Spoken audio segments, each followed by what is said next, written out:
आज उन्होंने डिटेल में सारी चीज़ें बताई हैं कि किस तरीके से क्या हमला हुआ है, किस तरीके से उस चीज़ पे हमने क्यों उसको रोका था या क्यों सीज फायर हुई, या सारी चीज़ें उन्होंने आज पूरी खुल के एक्सप्लेन करी है। इवन उन्होंने जिस तरीके से वो बोल रहे थे, मैं सुन रही थी कि पहले लोग कह रहे थे आप कुछ नहीं कर रहे, हमने ऑपरेशन सिंदूर कर दिया। फिर जब हम ऑपरेशन सिंदूर करते फिर उसके बाद जब हम ऑपरेशन सिंदूर रोके फिर कह रहे अब आप कुछ नहीं कर रहे, अब आप कुछ नहीं कर रहे। तो ये क्वेश्चन का भी उन्होंने बोला कि अब हर बार हम कर ही रहे हैं, लेकिन हम हर बार प्रूफ क्या कर रहे हैं।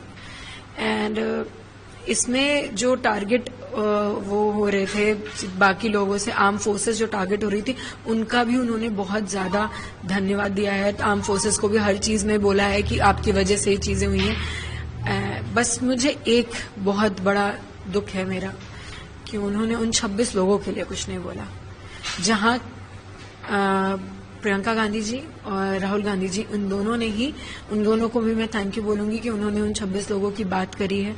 शुभम का भी नाम लिया था उन्होंने पार्लियामेंट में, बट मुझे इस चीज का दुख है। इवन मैं एक्सपेक्ट कर रही थी कि आज पीएम सर कुछ तो उन 26 लोगों की बात करेंगे, उन 26 के रिस्पेक्ट के लिए कुछ तो बोलेंगे, बट ये नहीं बोला। इस चीज का मुझे बहुत दुख है। आज एक ऑपरेशन सिंदूर को लेकर संसद था, कुछ भ्रामक थी, जिधर प्रधानमंत्री ने कहा कि कांग्रेस के विपक्ष के आरोप थे कि अमेरिका के उसके बाद ऑपरेशन सिंदूर को रोका गया, लेकिन आज इस बात को प्रधानमंत्री जी ने बिल्कुल स्पष्ट कर दिया कि कहीं से भी किसी का दखल नहीं था।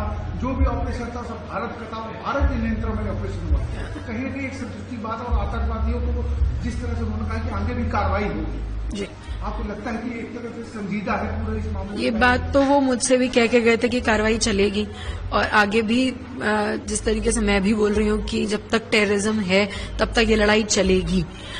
बस ये जो आज उन्होंने क्लियर किया, इस चीज पे मुझे पहले भी विश्वास था कि सीज फायर रोकने का कुछ स्ट्रैटेजी आर्म फोर्सेस की रही होगी, ना कि किसी देश के किसी को बोलने की वजह से इंडिया ने रोकी। हमारा इंडिया इतना अपने में खुद ही पावरफुल है कि वो अपने डिसीजन ले सकता है, उसको किसी की जरूरत नहीं है बोलने के लिए।